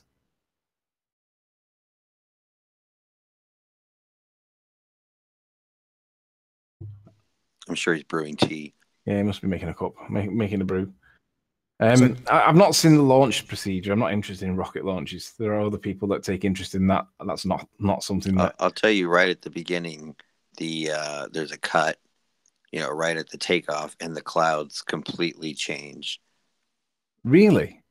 Oh, yeah. It's so obvious. They go from like white puffy clouds to... What do I search for to find this? Oh. Well, I guess, any live footage of it. I caught it. Admittedly, I sound like just a Jaren flunky, but I caught it on Jaren's live, analysis of it. And is this the one that you're talking about? Let's pull it up here. Right at the launch here. Yeah, there you go. So you see white puffy clouds. Right? I must have had this on because it started. The progress bar was somewhat used, but I don't actually recall seeing this. But you see white puffy clouds. Yeah. These wispy ones in the background. Yeah. And then when it takes off, maybe fast forward a little bit. I don't know where we are here. Yeah, we're about to go. Oh, vibrations. I love how this thing gets up to a whopping, 600 miles per hour or something? So we're looking for the cut in the clouds, right? Is that what you were saying just then? There we go. Here we go. Where did the white clouds go? Now we got this chemtrail crap. All gray, no white clouds. See the difference? No, let me go back and do that again. Yeah, white, fluffy, crispy clouds. Yeah, I see. Even look at the angle of the sun too. But yeah, especially the white, crispy, puffy clouds. Certainly I agree. There is cloud cover over. Certainly no submerged, sky. Yeah, white. There's still clouds there. I agree. And then here we go. Let's flip it to another angle. Yeah, that is different. Total fakery with a U. Or not once it's pointed out. And no offense, right? I think that's great and all, but that's like your typical anomaly hunting, NASA, SpaceX. We got a guy in a Tesla, right? And no disrespect to anybody who believes this. Lots of disrespect to everyone who believes this. But basically, when I showed it to my wife, her reaction was to say, "That's just somebody from Flat Earth who's made that. They're just taking the mick. They're just winding you up." And I had to actually lay it out for her that this was being presented as real. The Starman stuff, the dummy in a Tesla in space. I couldn't convince her it was real. It's been put out there as real, but I had to literally try and convince her that that was the genuine narrative that was being put out, that was something real. And when the penny finally dropped, she burst out into hysterical laughter. So what are they doing? Are they trolling their own people? Are they testing their gullibility? They are definitely trolling their own people. They are testing how far can we push Red's rhetoric before he basically realizes that this is cartoon graphics and nonsense CGI. But And why? the answer is, Why are they testing it? Why are they pushing them to this? I mean, this is a real, like, in your face. Why are they pushing because it? they've been laughing at us for a while. They've been showing us like the NASA astronauts disappearing into the background as they're supposed to be turning a corner, and they disappeared before they get to the corner. There's loads of things. There was the best one I saw was on the ISS. There was some ISS footage, and there was a window in the background, right? A window, right? It was a window that you could open and close on the ISS, right? Why would you ever open a window on the ISS? But there was a window that you could open and close, and there was a sticker on it. Somebody had handwritten with, and then overlaid it with sellotape, and it said, "Do not open this window." Why would that be there if it wasn't for trolling? You wouldn't have a window on the ISS. It would be a pane of glass sealed, and you would hope the seal never breaks. But this was an open and closed window, and there was a sticker on it that said, "Do not open this window." Obviously, it's broke, right? We see that a lot. Window that's broke, sticker on it, "Do not open." But on the ISS, you wouldn't want to open a window on the ISS, not unless you want to get sucked out like quicker than you could say Geronimo. That's trolling. They're doing it because stupid people are stupid. Yeah, I'm just glad that I'm not on the test. ball earth side and have to support this as truth. I was gobsmacked the other night when we were on with Patricia, and I said, Reds is going to do one of two things. He'll either be straight on it or he'll disappear for 3 weeks. And he was straight on it. But I mean, I've not watched the show that he did, but I'm just glad I don't have to support this as true. Another interesting thing is on the live footage on the re-landing, the people who are, I don't know how far they are. They look like they're maybe, I'm going to guess, a couple miles away or a mile away. Shooting amateur footage. They hear a huge explosion and it rocks everything right before it lands. And it's so pretty obvious. The story with this is that this thing has took off into space, dropped its cargo of the car, then re-landed and come back to Earth and re-landed on a launch pad. Is that what that story is? That's right. And like the live people are everyone's testifying that it definitely exploded. And of course, every time it lands, the live footage always goes out. Look at the arc that it's put in there. It's showing that it's just going to land straight back in the sea. Which is, of course, what happens to all rockets. They take them off, they blast them off, they drop them in the Pacific. They sink, nobody knows that they've sank. Down they go. Did you see the cartoon landing of the rockets? That may or may not be the case with this. Certainly with the STS missions, they were just launching off a half-scale model and probably crashing it in the ocean. I think I'd agree with you on that. Again, if you're watching as we're watching this footage together, notice the telemetry. They're getting, 650, 700 miles per hour. So we might as well just take commercial planes into space. What the hell do we need rockets for? See, now, when I've seen these in the past, right, look at the age range of all these people, right? These are all people that are in the 30s to 40s, they're my kind of age era, but they're all acting like the millennials. For me, I look at this and I don't see a diverse age range of people. I don't see professors in white coats that are clearly in the 50s or 60s. None of these people are grey. They've all got a full head of hair in terms of the colour. None of them are grey. They're all early 30s. My brother-in-law is dying to go. He's a SpaceX fanatic, and you can't go. Those are only employees. It's all, for me, this is basically I remember when I first saw the video on the guy saying that we can't get to space. The highest we can get right now is low Earth orbit. And Bill Nye said it, and there was another astronaut kind of guy that said it, and there was a girl that said it as well. But if you look at the context in which them videos were made by NASA or whoever made them, it looked like them videos were aimed at school kids, and because they all seem to have that genre attached to them. Now, this one, to me, is appealing to the millennials, the rhetorics of this world. The guys that are in their mid-20s, early 20s, mid-20s, possibly late 20s, they're still the millennial kids. And the millennial kids are they're very left-wing in terms of they haven't got any corns or scabs on their hands. They've had desk jobs all the working life. They've got very little real-world experience. This is who this is appealing to, in my opinion. I interpret this to be, these are the millennial kids that they're aiming at. Because it's very cartoony, it's very non-real. I mean, does it even look like I don't know, it looks so fake, false. They're looking for the Sports Center crowd. That's what they're looking for. Praise Jesus. If you know what Sports Center is. It is point that you had. Would you agree, Bruce? It is evangelism. It just I've not looks seen like this. one of This is the those- first time I've seen this. And Absolutely. you and I That's both went to exactly evangelical a great word churches, for and it. that's just what Yeah, an that's a evangelical great word church is for it. like. Sorry, Nathan, you got spoke over then. He Sorry, was I was just agreeing going to say what that's you were just. saying. I know you're asking, Bruce. I'm really sorry, Bruce. I was just going to say I went to an evangelical church. I was raised in an evangelical church, and that's exactly what it's like. Hands in the air. I It's also obvious there's stage direction going on here. This is not like a natural impulse here. Yeah, I mean, it's almost like, you know, when you go to a show, a TV show, and you're in the audience, and they have like lights up that say like "cheer now" or "applause now." It's almost like that's what they're doing. They've got a guy with a baton, and he's playing him like an orchestra. Yeah, exactly.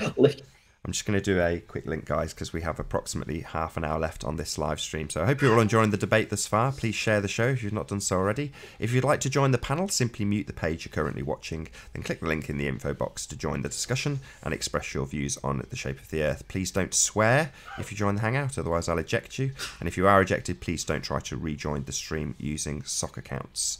If you're new to the channel, be sure to subscribe and hit the bell notification icon to keep up to date with the Flat Earth debate. As I say, there is approximately 1 hour left on this live stream. If you'd like to support the channel, there is still a super chat running along this show while it's live, and there is a link in the info box once it has rendered. Did Red deal with the radiation belts? No, I didn't watch it.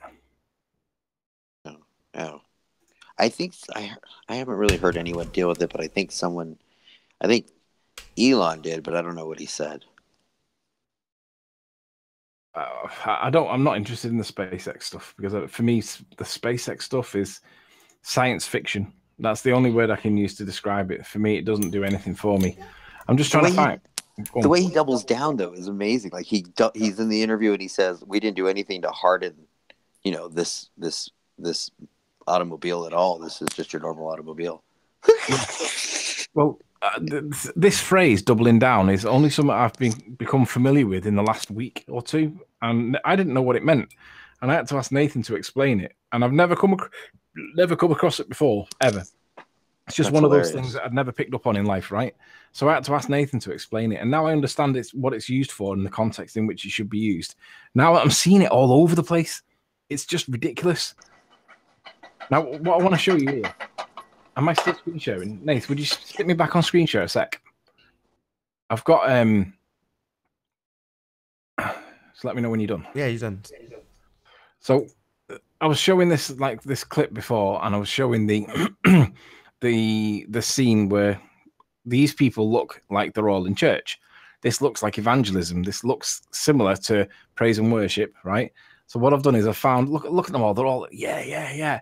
Well, this is an evangelist. I just searched for evangelist and saw Reinhard Bonker, and I remember that guy's name from when I was a child. But look at the similarities of the audience here. Now, granted that they're all singing, but look at them all. You can tell that all these they may as well be at a SpaceX launch. These people are all in the same arena, all at the same time as each other. And this is the SpaceX launch. Whatever's going on stage here, this is the SpaceX launch. And these guys are well in the mood. They're all singing and they're all dancing with each other and they're all swaying. And this is exactly what I see when I see this. And obviously, they're expecting magic, just like in SpaceX. Yeah. And when it comes to... And they're targeting a specific race and age. And when I see the likes of Red's rhetoric, he's clearly an intelligent guy. Apparently, he's on some trainee thing to do with NASA. I don't know how true that is, but he wants to work in NASA. But point is, he's one of these people. Red's rhetoric might as well be this bloke here with the beard or this little geeky guy here. One of these people in here will be Red's rhetoric because that's perfectly for... He is one of these bum boys that loves it that much. I mean, me and Nathan have an ongoing like snigger at Jeremy, because if it turns out that the Earth is indeed flat, sure, a lot of people are going to be upset about it. But I always think about what Jeremy's reaction would be, and I think Jeremy would probably commit suicide. I don't think he could accept it that he was fake, he was fooled, because I think Jeremy is genuinely a believer. He does believe that we went to the moon. He does believe that we live on a ball. But if it turned out that it was flat, how do you think that guy's going to take it? Because he's got people like me and Nathan that are going to sit by and go, yeah, and snigger at him. But... I mean, I only have one thing to say to Jeremy. There's not a single person, 99.9% of us were all fooled. Yeah, of course. I'm done now, Nathan. I have heard about these. I don't know if you've heard about these people who watched the live moon event. Who, when they watched it the first time, they noticed a Coca-Cola bottle in the corner and said, "This is crap." And then the replay didn't have it. There's a small group of people that testify to that still.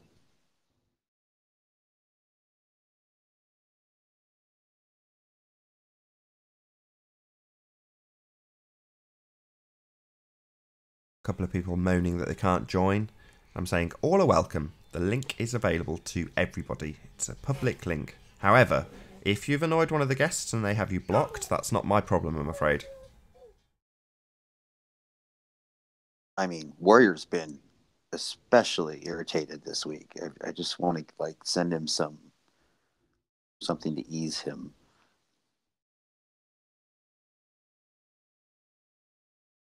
Is that the end of the Spaceman stuff? Starman, rather. I mean, it's just, I don't even know what the word is. Asinine, really, right? Asinine? Helios be praised.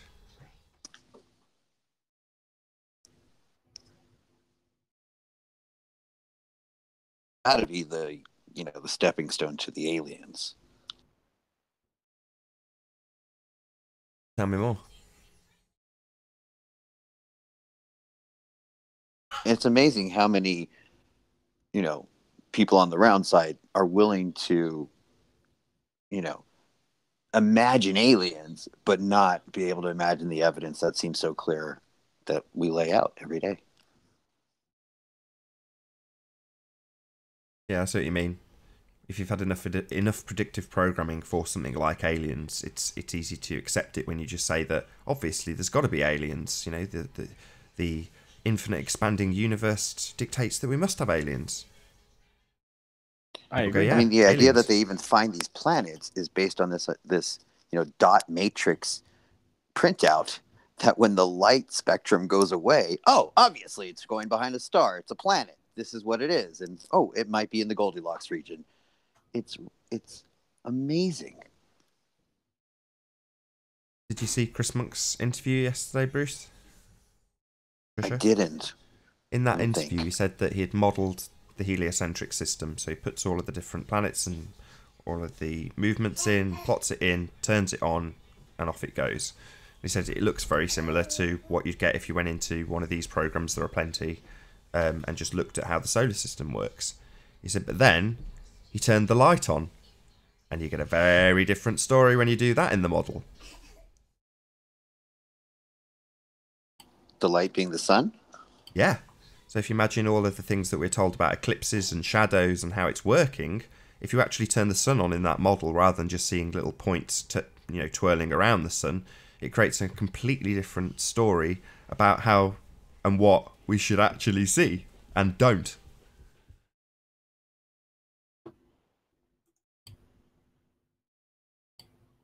Yeah, it looks like we've lost Bruce temporarily. Presumably internet connections. Can't really moan as I lost half the show yesterday through internet. Not half the show, 10 minutes maybe. Just through lack of Wi-Fi.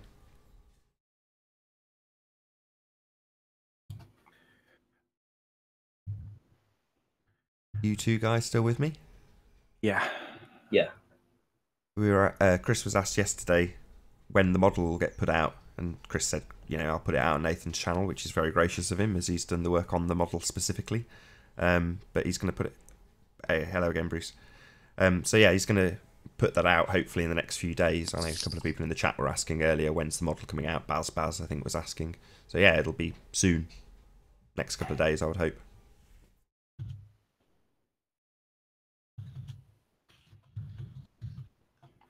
I'm just going to check. Nick claims that I've got him blocked. Just going to check. I don't even know how you find people on Hangouts.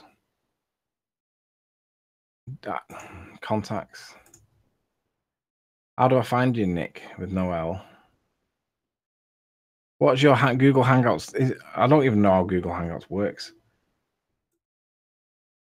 Go to channel, Nick.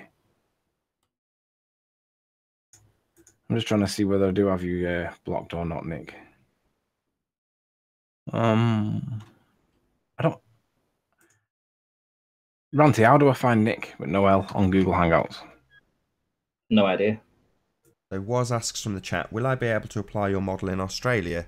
Well, apply the model, yeah, absolutely. You know, Australia is just as flat. So, yeah, you could easily model a part of an observation in Australia into Blender and demonstrate that it's flat in exactly the same way as we're doing with the Isle of Man, if that's what you're asking. However, if you're asking if it's a world model, no, it isn't. It's obviously going to be about the Isle of Man. That's what we've been looking at for the last, 2 months? So that's what it's a model of, obviously.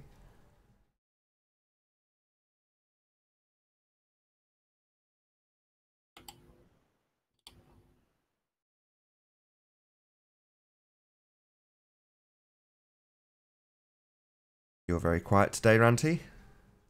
Yeah, I've got. I think I'm coming down again with this flu. Again. My whole family just came down with it today. Thought I got rid of it. It's coming back again. Same thing. I had a New Year's Eve. Thought I did all the possible healthy things I could possibly do. I'm as healthy as I could be, I imagine. It's the same chemtrails, I imagine.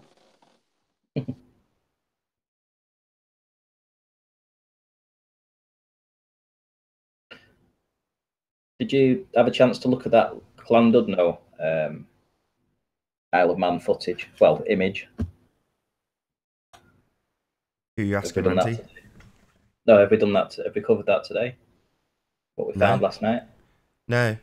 There was a preemptive debunking that someone posted me. Thank you. I've forgotten. I can't credit who sent it me, but somebody sent it to me. It looked very similar to Rumpus's work in terms of what they were pulling apart and how they were calculating degrees per pixel. But the assertions they were making didn't debunk it. It was kind of, no offence to your Cat Earth, got to do it to you, my friend, but it was the Cat Earth defence. You know, we're not seeing low enough. It's like, no, there's nowhere near enough obstruction. It should be considerably further. You should see the tippy tops of the mountains only in that image. And, you know, you're seeing considerably more than that. That's what you demonstrated yesterday, Ranty. Yeah, I mean, it's just what the curvature calcs say. I think this image was put up in 2010, wasn't it? So I don't know when the debunking happened. Apparent debunking happened. Well, it's not a debunking from what I could tell. I mean, unless somebody can correct me, please correct me if this is or is not the case. But I don't know if that particular image has been used already as a flat Earth proof. But it would seem that it's been preemptively debunked before anybody's actually used it as a claim as flat Earth, which is kind of crazy when you think about it. And it's almost like if someone would come across it as on a cursory search like we would, they'd find the debunking pretty quick soon after and then just disregard it, as opposed to us where we're not that interested in doing a cursory search of the, you know, Joe on the internet's opinion on whether or not it proves flat Earth. We just did the extrapolations and the measurements ourselves there and then. And you decide for yourself. You just look at the location, find it on Ordnance Survey in Google, get an idea of the elevation, look at the distance, calculate how much you should see based on the curve calculations that they give us. And it was simple. You looked at it, an hour later we're like, this is a great flat Earth proof. And then shock horror, there's a preemptive debunking. So, like I say, unless someone can correct me on that and say, no, actually there was somebody who'd used it as a flat Earth proof already, maybe there's hundreds of people that have used it as flat Earth proof. But it seems on the surface like this photo's just been out there for a long time and there's a preemptive debunking done for it, which is crap. Well, here's the thing. We're going back again on Saturday. We're going to go and try and see if we can see Ireland from the high point on the head. St. Bees Head, I believe it's 450 feet high. So we're going to go and see whether or not we can look across, see what we'll be looking at is Isle of Man, Ireland, and then pan across to the right and maybe see Scotland as well. So that's the plan. The curvature calcs say we shouldn't be able to see it. So if we are able to see it, we'll show the evidence on Monday or Tuesday, I should imagine. I mean, the bottom line is that piece of evidence, the fact that that guy's caught Isle of Man at 68 miles, means that it's a very similar distance to Northern Ireland from St. Bees Head, and the elevation, from the head is lower.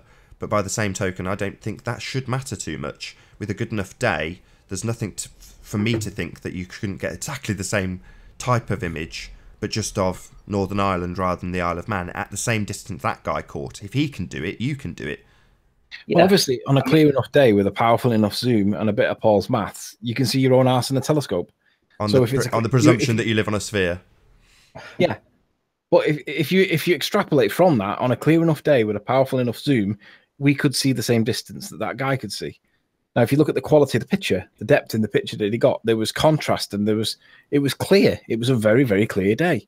Now, my perception on the day that I did my observation was that it was a very, very clear day.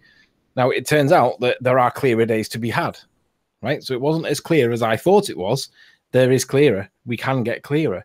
So we're going to be able to get more evidence and on better days, and it's like easy for us to get to. So it's only going to get worse for these guys, not better.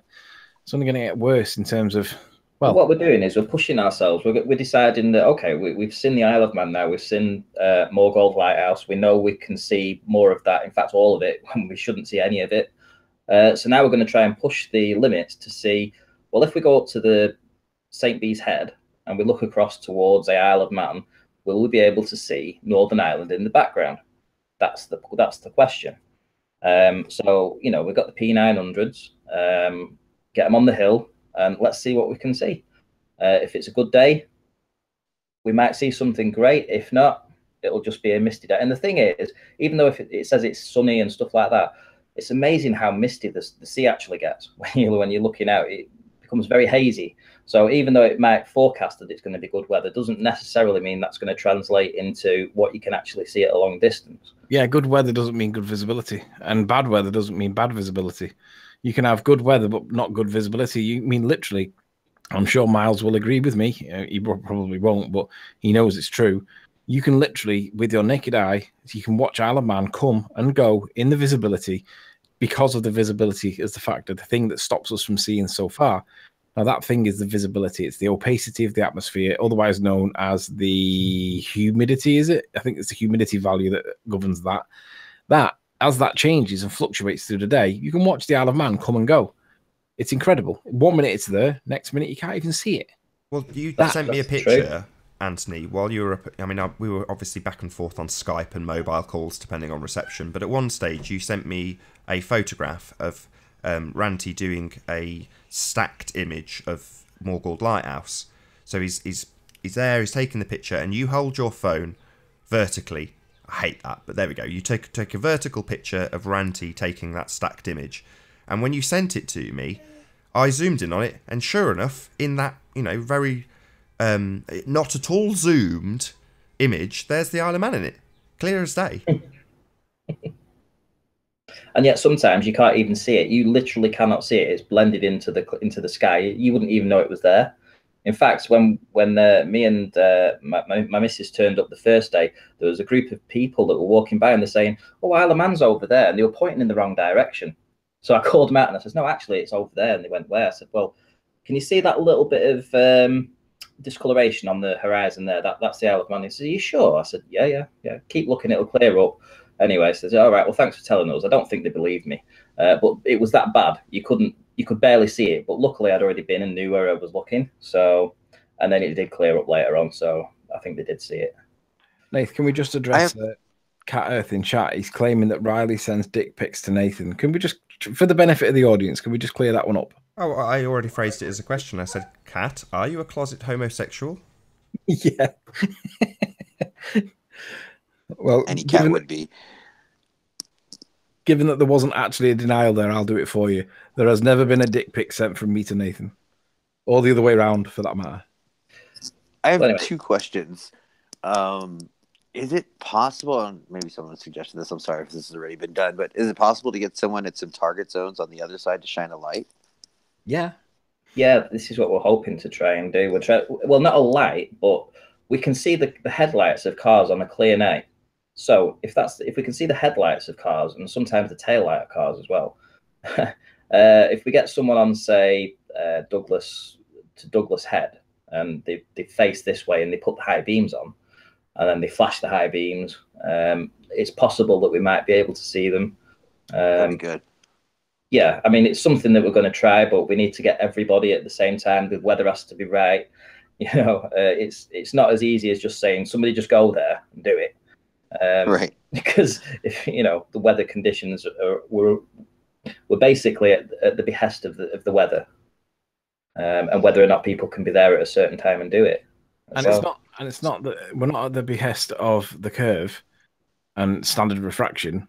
We're at the behest of the weather. I've never once heard anybody in my life say nobody says when you're looking at distance on a clear day, you can see such and such a thing. Nobody says, well, if the standard refraction is favorable, you can see such and such a thing. Everybody just says on a clear day, you can see blah, blah, blah. But nobody ever says, well, if the standard refraction is favorable, then you can see enough behind the curve of the Earth to see such and such a thing. It's just on a clear day. And of course, that is the position. On a clear day, we can see for miles. And of course, you've got people that live in St. Bees that say, oh, well, yeah, on a clear day, you can see the boats leaving Douglas Harbor. That was my second question for the Americans. What's the lore there? What's the cultural understanding? Where can you see Ireland from? Where can you see this isle from? Obviously, you're trying to prove it, but what's kind of the culture there? Understand it as? Well, what's her name? Nora sent Nathan a sound file. I don't know if Nathan can get his fingertips on it quickly or immediately or whatever, but basically, there's a lady that claims that she watches the boat come out of Douglas Harbor, which is like 40 miles away, and she watches it with binoculars on St. Bees Head. Now, binoculars are not as powerful as the P900 as far as I can tell. They might be, but probably I don't think they are based on what I've researched so far. But in any event, she claims to be able to see it on a clear day. Now, Nora got somebody in a pub in Ireland to say that he could see England from Ireland on a clear day. Now, that makes us feel happy and warm and fuzzy inside, because that's what we're trying to see. We're trying to see, can we do it?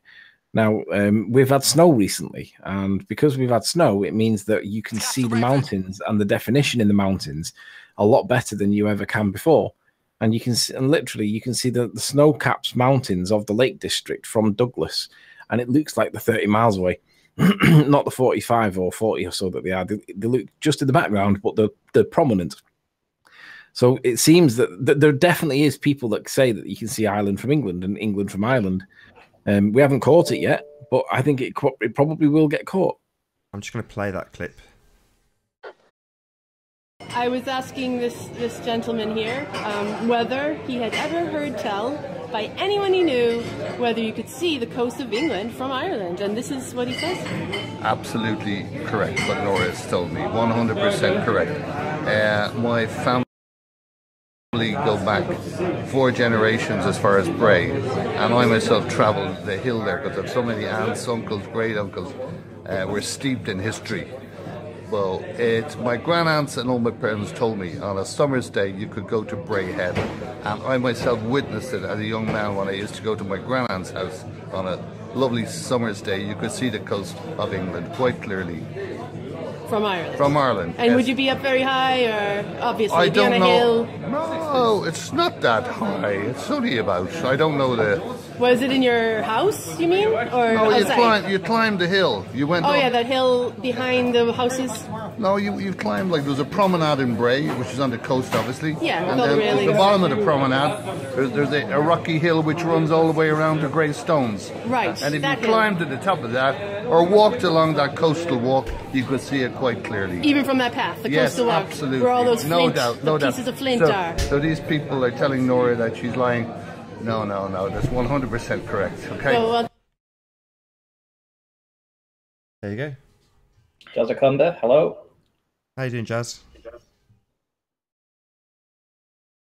Can you hear us, Jazz? Didn't he join before? Yeah, that's why I didn't kick him. Hello, Jazz. Earth to Jazz. Come in, Jazz. You've got about 5 minutes left on this show, guys, just so you know.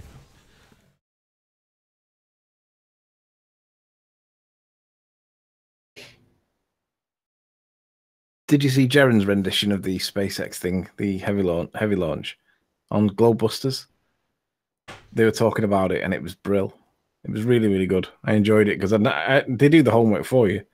3, 4, 5 people doing the same thing means that when they present it, it looks just terrible. It looks so. I mean, everything takes me back to what Elon Musk said, which is you can tell it's real because it looks so fake. I mean, he's literally laughing at you guys, and you guys have to buy it. You have to accept it. You have to believe, push, and accept that it's the truth. How bad is that? I'm just so glad I don't live in that that confinement of the mind. I'm free enough to say, I'm not sure I agree with that. Well, and I think that's Jared's ultimate and best point is that on that side, they have to believe a man like Elon Musk. They have to believe men and not believe their own observations. Yeah, I agree fundamentally, completely. You have to believe, accept. Everything that you spoon-fed from NASA, you have to believe. And I don't have to believe that. I look at it and go, yeah, that doesn't look right. And people in chat are saying things like, why do you dismiss the SpaceX stuff? Maybe not in chat right now, but in the last few Hangouts. Why have you dismissed it without even looking at it? And the answer is, you only need to see one SpaceX thing and accept that they've lied to be able to say, well, if they're lying about that one piece that you're happy with, then they're lying about all of it. And there's no exceptions in this case. I'm quite happy to dismiss the SpaceX heavy launch without even consideration of the evidence because they've lied in the past. And I'm pretty sure Nathan's got the same view. Correct me if I'm wrong. But once you see it once and you know they've lied, you don't really need to see it again. Right? Yeah, once you know how the magic trick's done, you don't need to see a revised version of the magic trick with a few extra bits of polish and a new set. It's still the same magic trick. This one's a little special, though. This one has a special middle finger in it. Yeah, I agree. Yeah, it's a true idiot test. And just for the audience's benefit, you don't have to accept it. You don't have to accept anything. No, you do if you're on the ball side. You have to accept everything. Yeah, but what I mean by that is you're talking to Reg Rhetoric, Sean Hufford, Sly Sparkane. That's who you're saying you must accept this. But yeah, if I was an audience member and I think to myself, oh, am I on a ball? Let's go and watch a Flat Earth debate and see what they say. And the general, what you hear is, you must accept this space launch. It's like, no. We're directly talking to the globe heads, what we call the globe heads. These are people that aren't normal Joe Public. These are people that, in essence, are anti-flat Earth. That's their position. That's who they are. That's not your general, member of the public, though. Not open-minded. Exactly. Not open-minded. Not open-minded. Very biased. So yeah, I think I might actually round out the show there, guys. So with that, I will say a huge, massive, enormous thank you, first and foremost, to all of the debating panel for making this debate possible, but of course to the live audience. Hopefully you've shared already, but if you've not done so, please like, comment, share and subscribe. I've been Nathan Oakley, and I will see you all in the next video.